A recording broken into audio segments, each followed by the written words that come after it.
नमस्कार साथियों, आपका हमारे चैनल टेक्निकल नव भारत गोदारा में बहुत बहुत स्वागत।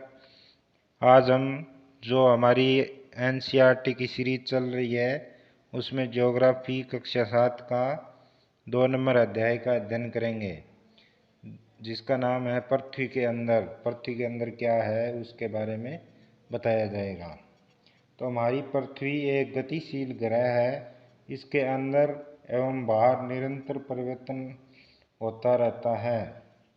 पृथ्वी का आंतरिक भाग एक प्याज की तरह पृथ्वी भी एक के ऊपर एक सेकेंडरी परतों से बनी हुई है। चित्र 2.1 इसमें देखिए साथियों, ये है पृथ्वी। इसके जो ऊपर वाली सबसे ऊपर वाली परत है उसको परपटी या भूपरपटी कहते हैं, जिस पे स्थल पाया जाता है। उसके अंदर जो मेटल परत पाई जाती है, उसके अंदर मेटल, उसके अंदर क्रोड, ये क्रोड है। मेटल में विभिन्न प्रकार की धातुएं पाई जाती है, क्रोड में तरल रूप में पाया जाता है।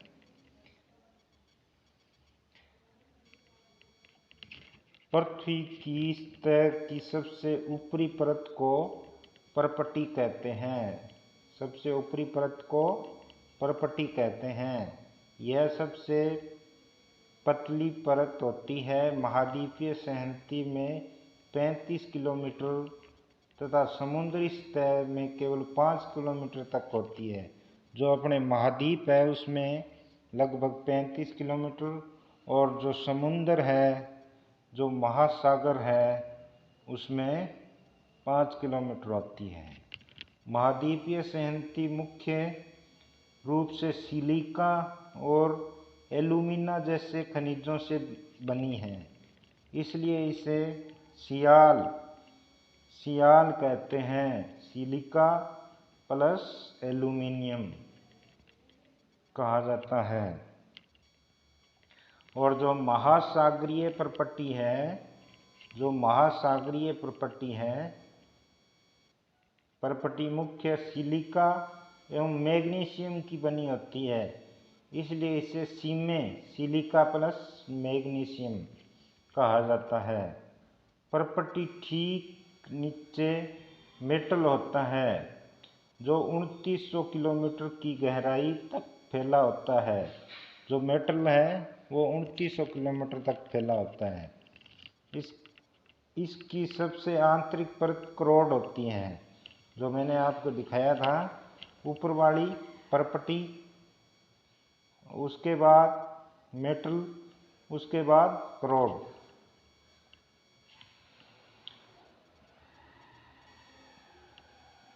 जिसकी त्रिज्या लगभग 3500 किलोमीटर होती है। किसकी? क्रोड की। विश्व में सबसे गहरी खान दक्षिणी अफ्रीका में स्थित है। इसकी गहराई लगभग 4 किलोमीटर है। तेल की खोज में इंजीनियर 6 किलोमीटर गहराई तक खोद चुके हैं। पृथ्वी के केंद्र तक पहुंचने के लिए, जो बिल्कुल असंभव है, आपको समुद्र की सतह पर 6 किलोमीटर गहराई तक खोदना होगा।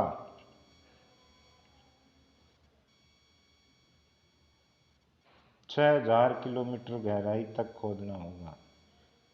ठीक है साथियों, यानी 6400 किलोमीटर की है पृथ्वी की त्रिज्या।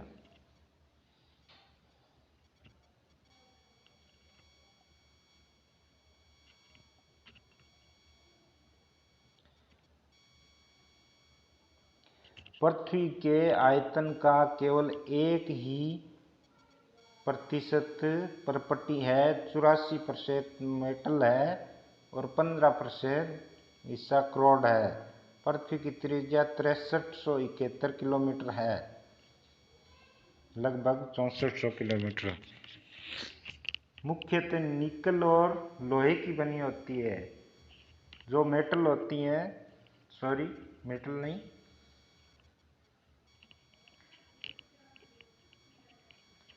जो अपनी आंतरिक पर क्रोड होती है, इसकी त्रिज्या 3500 किलोमीटर है। यह मुख्यतः निकल एवं लोहे की बनी होती है, इसलिए इसे निकिल प्लस फेरस कहते हैं।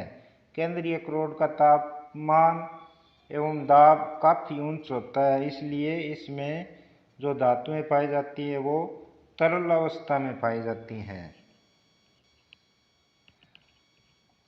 उसके बाद सेल।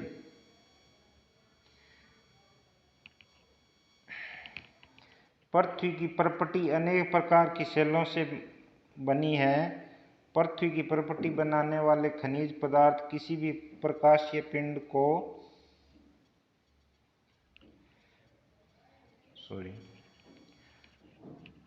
पृथ्वी की प्रपटी बनाने वाले खनिज पदार्थ के किसी भी प्राकृतिक पिंड को सेल कहते हैं। सेल विभिन्न रंग, आकार एवं गठन की हो सकती है। मुख्य रूप से सेल 3 प्रकार की होती है: आग्नेय सेल, इग्निस सेल, अवसादी सेडिमेंट्री सेल, कायांतरित मेटामॉर्फिक सेल। सेल 3 प्रकार की होती है: आग्नेय सेल, अवसादी सेल, कायांतरित सेल। द्रवित मैग्मा ठंडा होकर ठोस हो जाता है, इस प्रकार बने सेल को आग्नेय सेल कहते हैं। इन्हें प्राथमिक सेल भी कहते हैं। आग्नेय सेल 2 प्रकार की होती है: अंतर्वेदी सेल और बहिर्वेदी सेल। क्या आप ज्वालामुखी से निकलने वाले लावा की कल्पना कर सकते हैं? वास्तव में आग की तरह लाल द्रवित मैग्मा ही लावा है, जो पृथ्वी के आंतरिक भाग से निकलकर सतह पर आता है। जब द्रवित लावा पृथ्वी की सतह पर आता है तो वह तेजी से ठंडा होकर ठोस बन जाता है। प्रपटी पर इस प्रकार के बने सेल को बहिर्वेदी आग्नेय सेल कहते हैं। इनकी संरचना बहुत महीन दानों वाली होती है। उदाहरण के लिए बेसाल्ट। दक्कन का पठार बेसाल्ट की सेलों से ही बना है। द्रवित मैग्मा कभी कभी भूप्रपट्टी के अंदर गहराई में ही ठंडा हो जाता है। इस प्रकार बने ठोस सेलों को अंतर्वेदी आग्नेय सेल कहते हैं। जो मैग्मा बाहर आके ठंडा होता है उससे बहिर्वेदी आग्नेय सेल, और जो अंदर ही ठंडा हो जाता है उसको अंतर्वेदी आग्नेय सेल। धीरे धीरे ठंडा होने के कारण ये बड़े दानों के रूप ले लेते हैं। ग्रेनाइट ऐसे ही सेल का एक उदाहरण है। लेई या मसालों और दानों का चूर्ण बनाने के लिए जिन अपघर्षण पत्थरों का उपयोग होता है वे ग्रेनाइट के बने होते हैं। इग्निस लैटिन शब्द इग्निस जिसका अर्थ है अग्नि। सेडिमेंट्री लैटिन शब्द सेडिमेंटम जिसका अर्थ है शीतल। मेटामॉर्फिक ग्रीक शब्द मेटामॉर्फोस जिसका अर्थ है रूप परिवर्तन।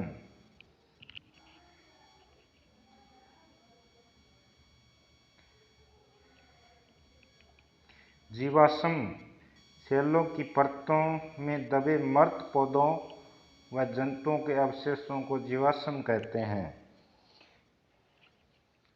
सेल लुढ़ककर, चटककर, एक दूसरे टकराकर छोटे छोटे टुकड़ों में टूट जाती है। इन छोटे कणों को अवसाद कहते हैं। ये अवसाद हवा, जल आदि के द्वारा एक स्थान से दूसरे स्थान पर पहुंचाकर जमा कर दिए जाते हैं। ये अदृढ़ अवसाद दबकर और कठोर होकर सेल की परत बनाते हैं। इस प्रकार की सेलों को अवसादी सेल कहते हैं। उदाहरण के लिए बलुआ पत्थर रेत के दानों से बनता है। इन सेलों में पौधों, जानवरों, अन्य सूक्ष्म जीवाणुओं जो कभी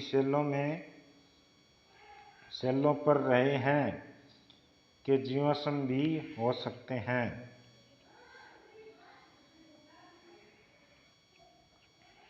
आग्नेय और अवसादी सेल उच्च ताप व दाब के कारण कायांतरित सेलों में परिवर्तित हो जाते हैं। उदाहरण के लिए चिकनी मिट्टी स्लेट में चूना पत्थर संगमरमर में परिवर्तित हो जाता है।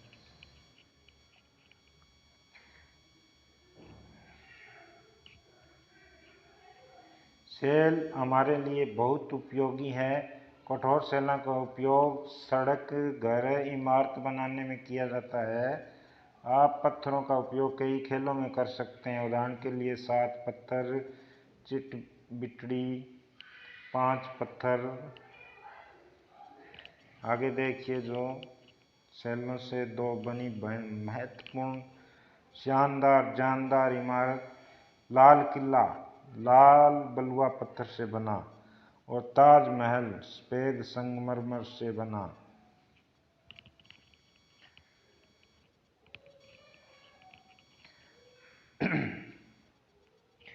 आपको जानकर आश्चर्य होगा कि निश्चित दशाओं में एक प्रकार की सेल चक्रीय तरीके से एक दूसरे में परिवर्तित हो जाते हैं। एक सेल के दूसरे सेल में परिवर्तन होने की इस प्रक्रिया को सेल चक्र कहते हैं। आप जानते हैं कि द्रवित मैग्मा ठंडा होकर ठोस आग्नेय सेल बन जाता है। आग्नेय सेल छोटे छोटे टुकड़ों में टूटकर एक स्थान से दूसरे स्थान पर स्थानांतरित होकर अवसादी सेलों का निर्माण करते हैं।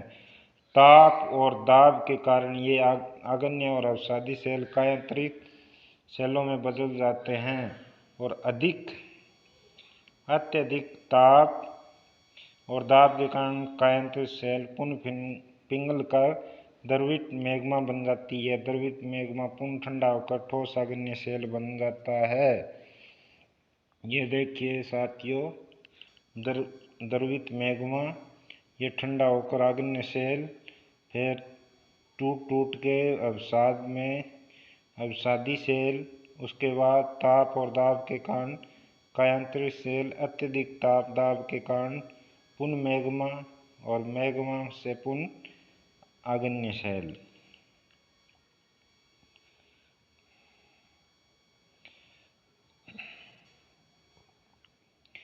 सेल विभिन्न खनिजों से बनी होती है। खनिज प्राकृतिक रूप से पाए जाने वाले पदार्थ हैं जिनका निश्चित भौतिक गुणधर्म और निश्चित रासायनिक मिश्रण होता है। खनिज मानव जाति के लिए बहुत महत्वपूर्ण है। कुछ का उपयोग ईंधन के रूप में होता है, जैसे कोयला, प्राकृतिक गैस, पेट्रोलियम। इनका उपयोग उद्योगों, औषधि व उर्वरक में होता है, जैसे लोहा, एल्यूमीनियम, सोना, यूरेनियम आदि। धन्यवाद साथियों।